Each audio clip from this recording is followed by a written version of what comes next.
बहुत ही पुरानी बात है। एक जंगल में एक गुरुकुल था जिसमें बहुत सारे बच्चे पढ़ने जाते थे। एक बार की बात है, गुरुकुल में गुरुजी सभी शिष्यों को समझा रहे थे, लेकिन उसमें से एक शिष्य ऐसा भी था जिसे बार बार समझाने पर कुछ भी समझ में नहीं आ रहा था। गुरुजी को बहुत तेज गुस्सा आया और उन्होंने उस शिष्य से कहा, जरा अपनी हथेली तो दिखाओ बेटा। शिष्य ने अपनी हथेली गुरुजी के सामने कर दी। गुरुजी ने हथेली देखा और उस विद्यार्थी से कहा, तुम घर चले जाओ बेटा, आश्रम में रहकर अपना समय व्यर्थ मत करो, तुम्हारे भाग्य में विद्या नहीं है। विद्यार्थी ने पूछा, क्यों गुरुजी? गुरुजी ने कहा, तुम्हारे हाथ में विद्या की रेखा नहीं है। गुरुजी ने एक दूसरे होशियार शिष्य की हथेली उसे दिखाते हुए कहा, यह देखो, यह है विद्या की रेखा।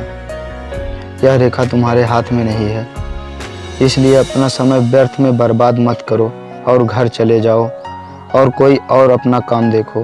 यह सुनने के बाद उस विद्यार्थी ने अपने जेब से एक चाकू निकाला, जिस चाकू का प्रयोग रोज सुबह वह अपनी दातुन काटने के लिए करता था।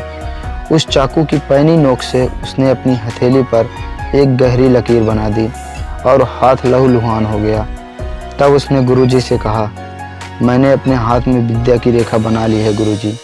यह देखकर गुरुजी गर्वित हो उठे और उस विद्यार्थी को गले लगा लिया और गुरुजी ने कहा, तुम्हें विद्या पाने से कोई नहीं रोक सकता बेटा।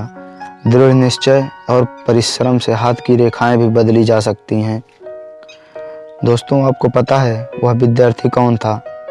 वह विद्यार्थी आगे चलकर महर्षि पाणिनि के नाम से प्रसिद्ध हुआ, जिन्होंने विश्व प्रसिद्ध व्याकरण अष्टाध्यायी ग्रंथ की रचना की है।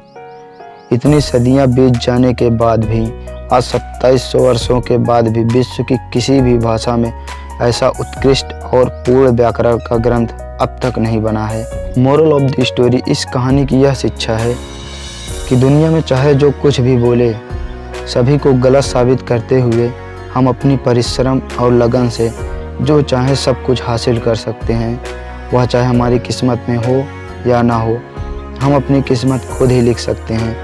जैसे उस शिष्य ने गुरुजी के कहने के बाद कि तुम्हारी हथेली में विद्या की रेखा नहीं है, वह यह मानकर कि मेरी हाथ में विद्या की रेखा नहीं है, मैं विद्या ग्रहण नहीं कर सकता, तो वह आज इतने प्रसिद्ध ग्रंथ अष्टाध्यायी ग्रंथ की रचना नहीं करते।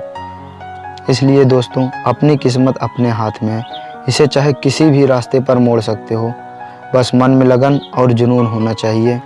कहानी पसंद आई हो तो वीडियो को लाइक, शेयर और कमेंट करें और चैनल को सब्सक्राइब करना ना भूलें। धन्यवाद दोस्तों।